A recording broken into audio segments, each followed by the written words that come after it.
Immediately after he was baptized by John, Jesus began a journey through the Judean desert. He walked through barren and rocky landscapes while suffering deprivation. In this journey, he was tempted by the devil in every way to make his life easier, to make his existence more comfortable.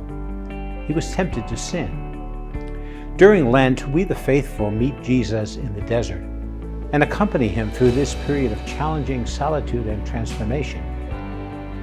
This year, we have seen a real test of our beliefs in the way our society functions, and we have been tasked to change the way we interact with one another and even with God.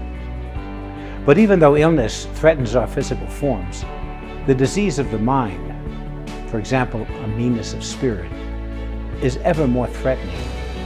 It menaces our lives here on earth and in what is yet to come. We are daily challenged to battle the war of anger and the lack of charity and the temptation to despair brought about by pride and greed. When we are tested, we are tempted to wrap ourselves in familiar comforts and ignore the plight of those around us who are suffering. But this is no way to live, and it's no way to show gratitude for the life we are yet to live.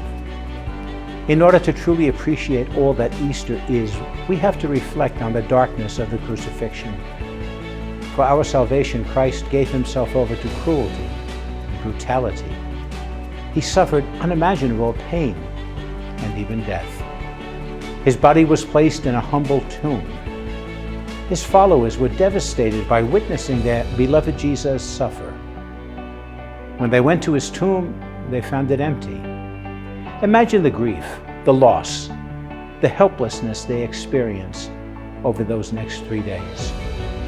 Yet, he returned to them. He walked among the disciples again and showed them that he was real flesh and blood. He let them see that the wounds inflicted by hatred and willful ignorance did not destroy him.